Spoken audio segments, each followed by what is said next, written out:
So my first question is, what do you want people to know about you? What do you want them to know about your family? And what do you want them to know about this experience of torture? Well, I'll be the first to speak on that. It's hard for us sitting there to even try to explain what happened to us. It shouldn't have happened, but it did happen. People wouldn't listen to us all them years. We was trying to tell them what was going on, because I was one of the first ones that got caught up in it. And some friends of mine, but most of them is dead now. But the thing that one got to remember is that we might have been doing the wrong things, but we didn't deserve what we got.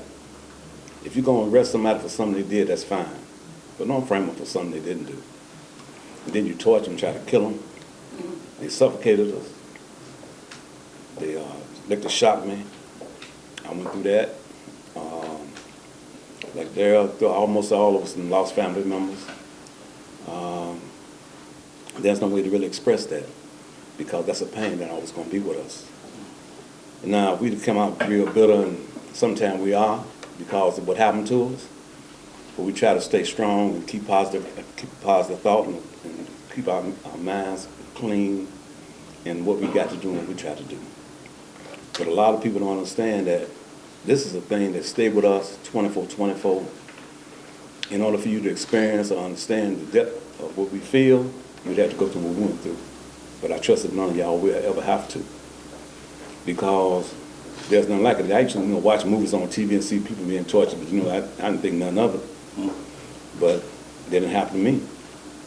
And I realized that, hey, you can be right, you can be wrong, it don't matter.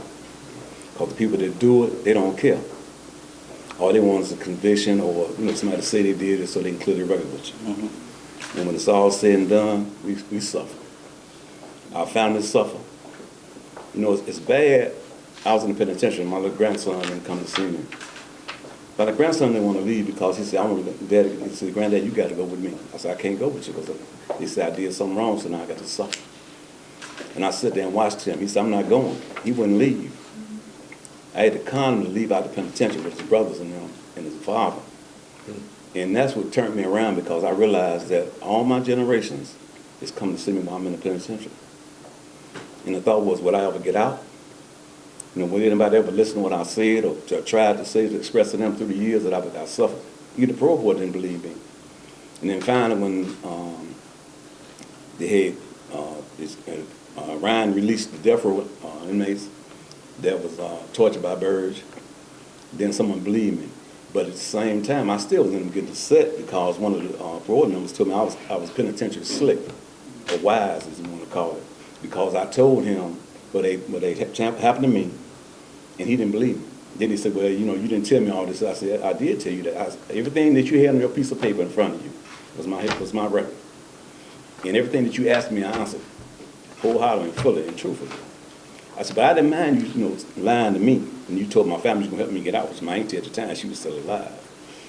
And through the process, he told me that, he said, "No," he said, "I was slick. So I get a set. I got a year set." In the process, when I got the year set, I went back to the board. I wrote him a letter, and I explained to him. I said, "I don't understand why, you lied to me and said you was going to help me out, and you didn't." I said, "But I can understand it. You don't want to help me, I ain't got no problem with it. But don't lie to my family." You know what I'm saying? Because they had hope, they had faith in you, and they had hopes in you. And then in the process, I didn't realize it, but the reason, and let me get ahead of myself a little bit, let me back just one step. And that's when, so I wrote him a letter and I explained to him that I trust that regardless of the next person that you listen to or hear from, that no matter what you feel or understand, that you won't do them like you did me. Don't lie to my family and say you're going to help me and then don't help me. Don't say you're going to listen to what I'm telling you and saying you believe what I'm telling you, but you don't believe me at all. It's just a front. And what ended up happening is, you hear it, my auntie.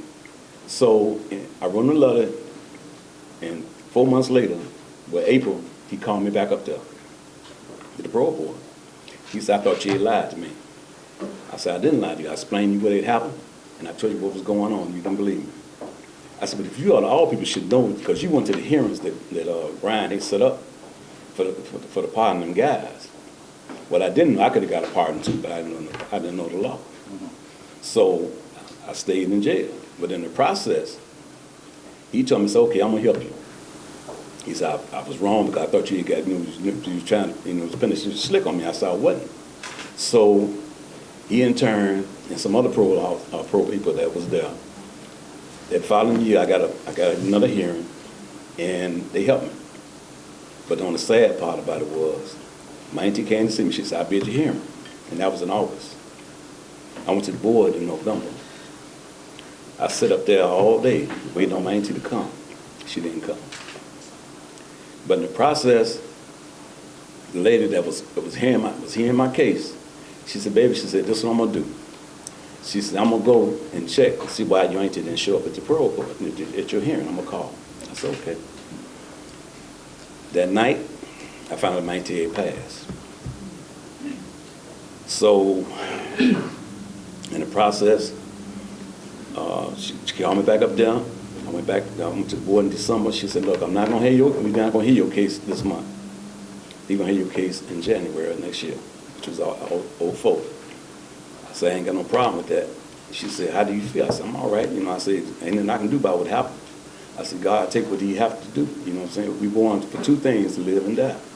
I said, but the good thing about it, my auntie had a chance and had a hope that I was going to come home. I never did make it before she passed.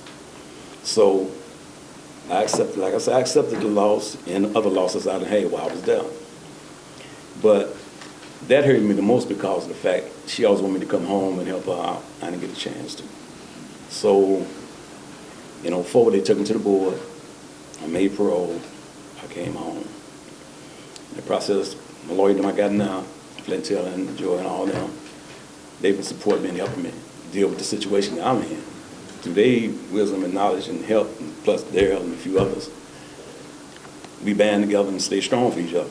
We try to help each other out best we can. Because, see, don't nobody understand what we go through every day. It's a turmoil. It's a steady pain tearing us up inside, but we live with it. We deal with it every single day. We wake up at nights. We put the chains at nights. But don't nobody understand that. You lose so much and you lose so much time with your family and stuff that you can't never get that back. There's no money. There's no way you can give me my time back. So I got to live on and deal with that. So my struggle is now is to try to get the people that hurt me, which is John Burge.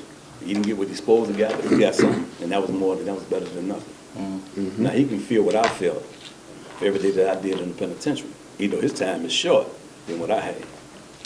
You understand how the loss of family means, how the loss of everything that you ever had or wanted is gone. But like I say, I still got family, you know what I'm saying? They support me the best they can for me, and I love them as best I can, But like I say, it's a struggle. Every day is a struggle, and that's what we go through.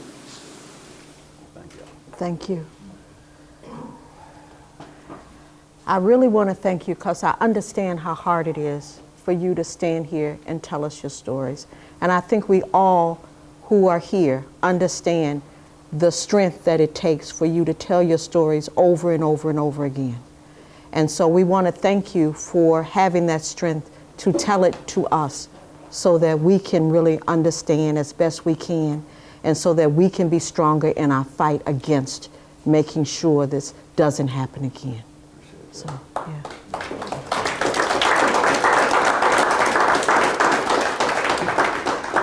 As for me, my name is Daryl Cannon.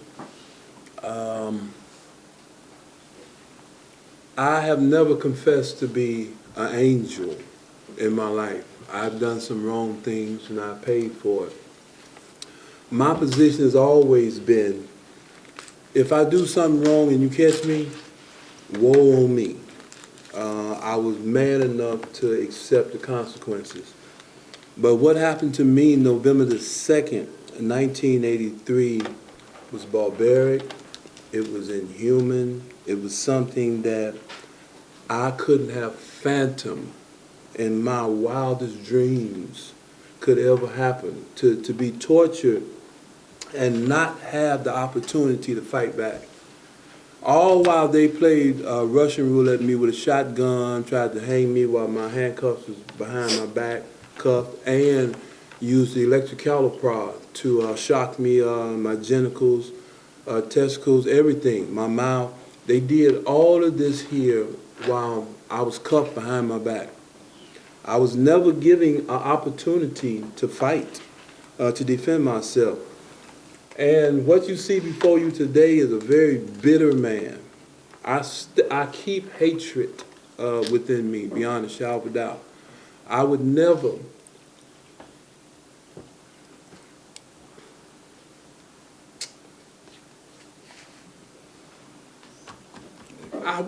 in life tell you that I can forgive. No, no, no. As long as I got breath in my body, I would never, ever forgive. Never.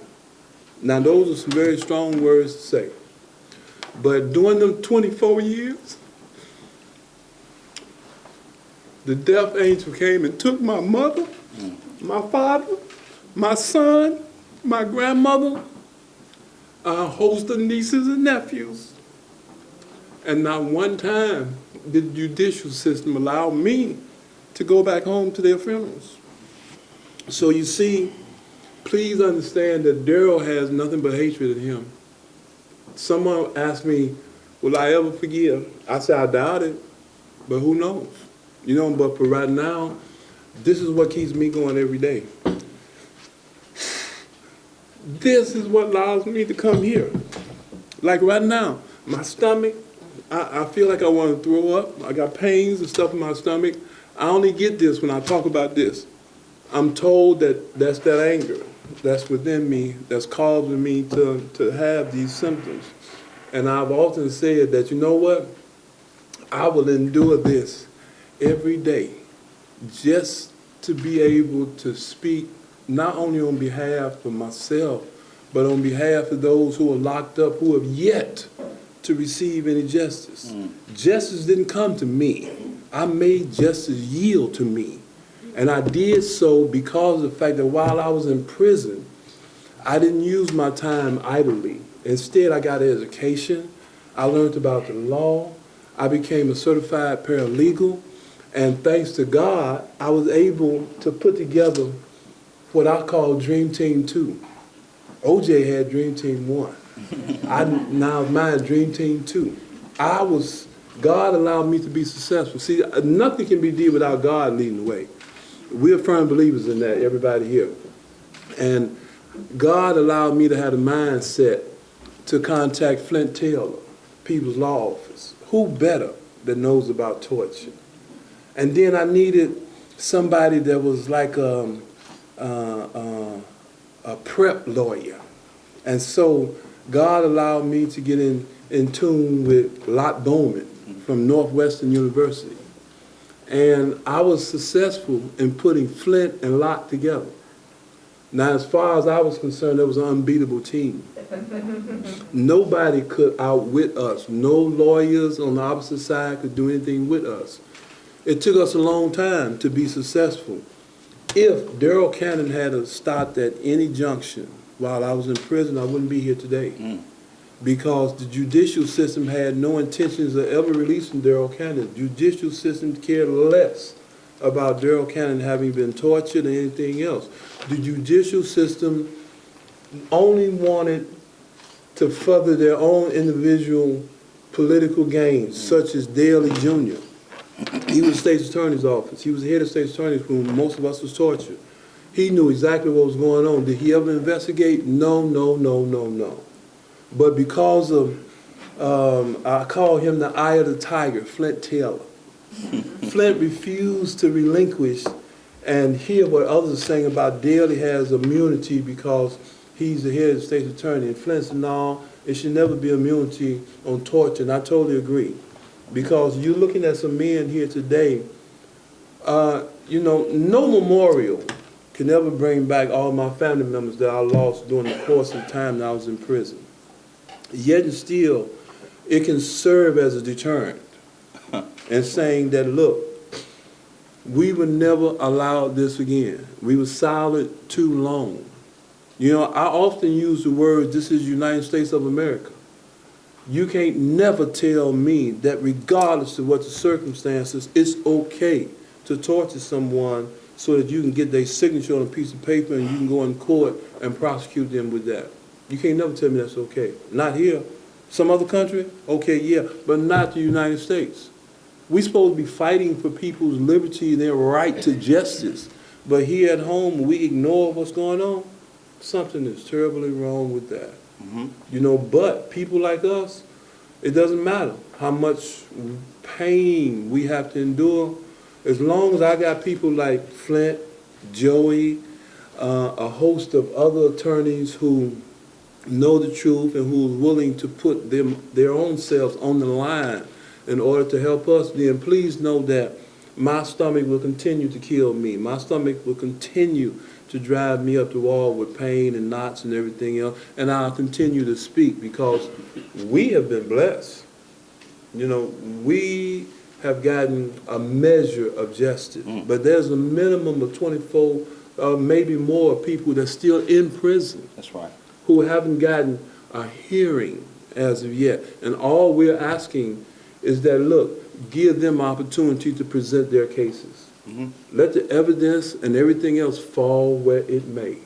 That is all we're asking. So a memorial will continue to kick them in the butt, you know, and say that, look, we're not going to forget. I made the statement when John Burns got convicted. They asked me how I felt. I said, well, now that buzzard will be killing some cockroaches. He'll get a chance to see a measure of what we all had to go through in prison and killing roaches and eating soy food and all this kind of crap. So please know that Daryl Cannon, yes, is a very bitter, angry man. I'll continue to be that. That is what fuels my fire. Will I do anything crazy? I haven't yet.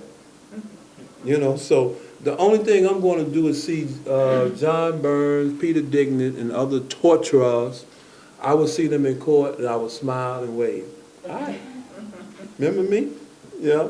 That would be my justice, and the things that I do here will be a measure of where I'm coming from and the intelligence that I possess. Thank you.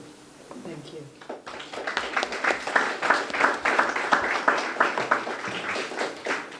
My name is Mark Clemens. June 25th, 1981, you know, I was 16 years old.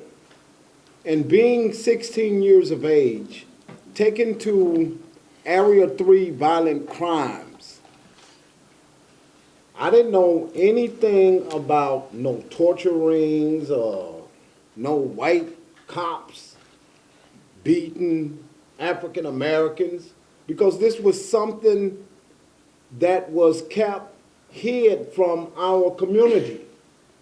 Many people in the community knew it was occurring, but many people didn't share that knowledge. Looking at the detective in my case, meaning his name is John McCann, and when I first seen him, he was in the police station restroom drinking alcohol. You know, me being a rebel kid, I said to myself, damn, because I had never seen this in my life. Now being placed inside of a closet, sides interrogation room, no parents, police even admit, nope, we didn't make no attempts to contact his parents. Being a kid, I'm not going to say that would not learn. Hell, I wouldn't go to school. That was my downfall. Right, you know, moms take me through the front, I'll sneak out the back. But being locked inside of this room and now listening to this detective call me things like nigger and nigger boy, that was the realization to me that now I'm in a situation that is far above my head. Now, having a grown man grab my genital area and squeeze it, you know, to a kid that's like, man, oh, he's gay. But he grabbed it and he squares it. I agreed to cooperate the first time. The killing part of it is when the state's attorney came in, never forget his name, Kevin Moore, J.C. Penney blue suit, and he told me that he represented the people. I looked at myself and I said, I think I'm a person. So I explained to him my situation, not realizing that the people are individuals that represent the agency of the prosecutors.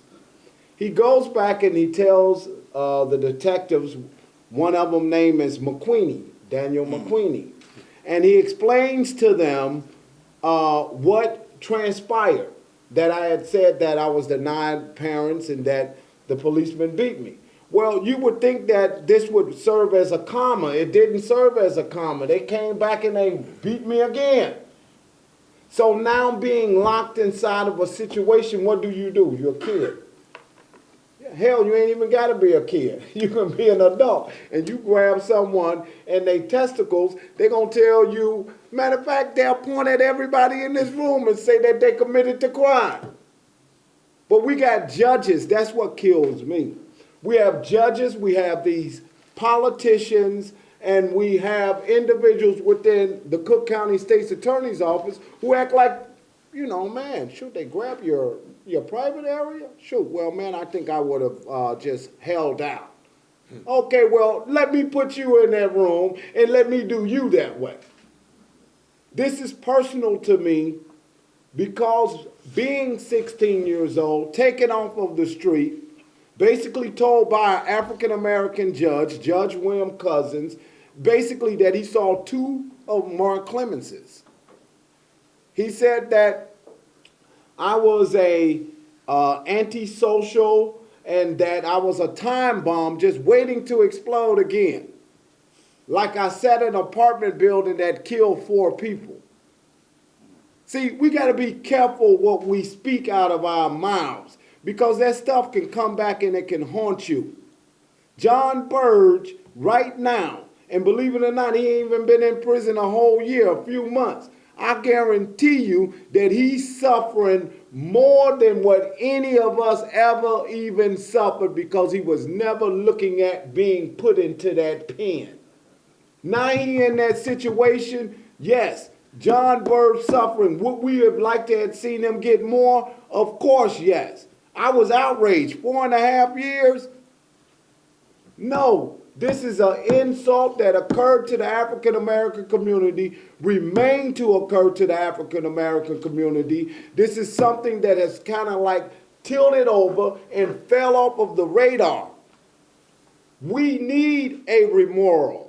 And the reason why we need this remoral is to show other generations as to what we had to go through. Because when we tell you, listen here, I did visit museums, I wouldn't go to school. It's the same way kids ditch school all the time and go to the Museum of Science and Industry. Imagine if they had the opportunity to ditch school and come here, or wherever it's at, and to be able to read and to see that, guess what? People suffered at the hands of a corrupt cop. The city of Chicago is so corrupt that now it has 23 men still locked up. Anita Alvarez, I wonder what's wrong with the voters. I wonder truly what in the heck is wrong with the voters. You constantly make sure that Anita Alvarez make office. I love to knock at her door. Oh, Anita ain't here? Well, guess what? I'm just pinning this message, letting Anita know. Guess what? She can pack her stuff up, because when she run again, she gonna lose. Until we get that authority and get so outraged where that we take control, and understand when I say take control that this stuff don't occur to your grandchildren and down that road, because when we tell you it's still occurring. And as being a very instrumental person in the death penalty here in the city of Chicago and abroad. When we tell you these politicians, and I hate to say it, excuse me, Can TV, they don't give a heck about you. You know how I know? because I've been there and I done sat there and I done ate with these fools. I have seen their conduct outside of the offices. People better wake up. We got 23 men locked up, and I want to see some faces come this week. Occupy Wall Street, occupy this. Hell, let's go occupy Anita Alvarez's office. Hell, let's go occupy the mayor's office. Then guess what? I guarantee you that whoever they send out there as a corporation spokesperson or whoever that Anita Alvarez sent out there, want me to tell you, them kids will cause them hell. We'll get some relief. Some of these individuals will walk out of that prison. The reason why it stopped is because they looking at what we doing. We got to get mad again. And we got to take this fight directly to the sources to nail it and to end it. We got, matter of fact, Miss Reed. We got Miss Plummer. They are individuals who have children that are locked up in the prison system. We got Queen Bay. She has a cousin locked up. Prison Review Board is like going before seven devils or whoever it is. We need to change this mess. We can change this mess. But want me to tell you, my vision ain't exactly your vision, but we gotta get along so that we can tackle this issue. And want me to tell you, frankly, I'm tired of hearing about Chicago police tortures. How can we put it behind us? Think about that. Stand with me. Help me to really make an impact upon the suckers who we really need to be confronting. Thank you.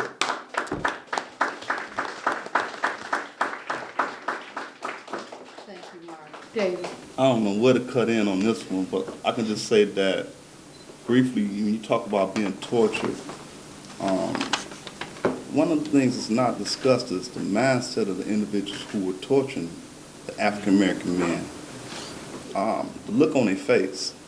You hear about being choked, you hear about the shotgun, you hear about all those things. But you never hear about the facial expressions of these men as they did what they did. So I had a plastic bag placed over my head and passed out. I had the chance to look directly into the eye of the person who was torturing me. And if he wasn't having an orgasm, if he wasn't reaching a climax, we just got to talk. Because I'm an adult, I can go back and relive it like it's yesterday. I didn't know what sadism was back then. I didn't know about none of those terms. I didn't know any of that. But as I become an adult, and I go back and relive it daily, I understood that there was plenty of satisfaction being, they got plenty of satisfaction of torturing us. Mm-hmm. Sexually, spiritually, psychologically, it was there. And they loved to see us cry, hurt, pain, all that. So I lost half my tears back then. When they did what they did, they changed me. And honestly, they made me a man. So I'm not going to talk too much about the abuse because we can go in the books and get that and go online and look at it. I'm going to talk about today. You look at the torture, you're looking at a trilogy. You're looking at before the you're looking at the abuse, you're looking at the incarceration, and you're looking at the return to society. I'm going to try to be quick. You're looking at individuals who, some have a blessing of having an attorney to assist them with their cases. But then you look at a John Burge, a Mayor Daley, a Dick Devine, and all the officers of the court, when they being attacked or being charged with what they did, you have your dollars that pay for that. Now, if nothing gets you mad or riled up, your dollars should be a concern of yours. And the fact that these individuals are being protected by your dollars, you should be pissed. No, Mark, John ain't doing bad. He got a pension, man. No. John got attorneys. He get visits. Hey, what else? What did you say? No, I ain't gonna even deal with that. But no, he's doing great and gonna continue to be great. His friends gonna be there. His friends gonna put money on his books. He still got his friends is gonna visit his grandchildren. He didn't lose no parents. He didn't lose no nephews, nieces. Man, he still getting them high five. So no, different, total difference. Now, the last thing I want to talk about is now the return to society. Dealing with trying to get out here and get a job. I can tell you the countless times going in front of them interviews, knocking them out, acing them, passing them. Then you go through the next process of coming up with a background check. I can tell you about the countless times, like I said, acing the job, and they coming back, well, what is this? May 31st, this year, May 31st, 2011, got an interview for a job. I don't want to say, they probably see it on CAN TV anyway. Got the job, third day on the job, background check come back. Could you explain to me what this is? Okay, I'm prepared. I have my petition of innocence. I have articles. I have everything to show them because I knew this day was coming. Did that stop them from walking me up out of that office? No, but at least I was able to get them to bring me back because I was able to prove what I said. But a lot of individuals don't even have that.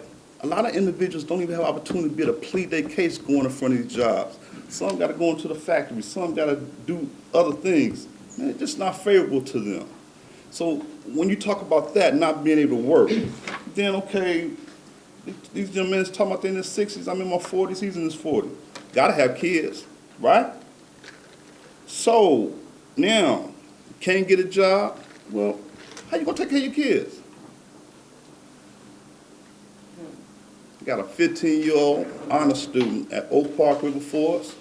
Got another 7-year-old in Chicago Heights doing well in school. But they need to be provided for. How can I provide for them if I still, at every application or interview, that I gotta show them a record that I gotta address? Oh, I've been wrongfully convicted of a crime. Yeah, okay, we know it. But I'm going for a petition of innocence. Yeah, okay. Call me when you get your innocence. 15-year-old girl, Daddy, I need my hair done. Oh, man. Daddy, I need this. Daddy, we need some school supplies. Daddy, everybody in school dressed this way. I want to dress this way. That's what you leave here about. You hear about the torture. Man, they can't break us. What they did for us in that station made me a man. I can't talk to them, say dress with them. It made me a man. My pain comes from my kids and not having the inability to provide for them at the fullest of what they deserve. And that's what we should think about, that it's just, the trilogy is not us, it's our children, it's our families. They need a model of justice now. They need this thing to be going away. So again, look at, when you talk about the family members, I just think we got to keep it family. We got to keep it, bring a human face to this issue. And we got to keep it about the families. Again, when I told Dorothy, I came in here with pictures of my kids every trip. You guys don't even look at us like that. You don't even look at us like we got kids that go to school and go to join different groups in school. You don't look at it like we going to volunteer at our school function. And the first thing they're going to do is what? Background check, especially in Oak Park. Well, we don't think you should be going to this trip. Come on now. So understand that. Again, we grown men, and we all tough. But think about being able to go home and tell your children that you can't support them. Think about beyond that, dealing with that abuse. A lot of guys, maybe have the capacity to love their children. It took me 5 or 6 years to be able to love my daughter. I was trying to get rid of what happened to me. Did she still have needs? Yes, she did. So leaving here today, think about our children, and you think about the fact, again, that the dailies, the divines, are able to have their attorney fees paid for while I proceed with my petition of innocence pro se. Oh yeah, I'm just a girl, I got a great legal background, paralegal. Oh yeah, but come on. Me against the special prosecutors, the Noodlemans? Come on now. Something's wrong with that. The O'Rourke's, there's something wrong with that. Torture, harmless error, come on. You have to look into that. No one who has been involved in this torture should be in a court of law without an attorney. That's a travesty, period. That's it. So. Thank you.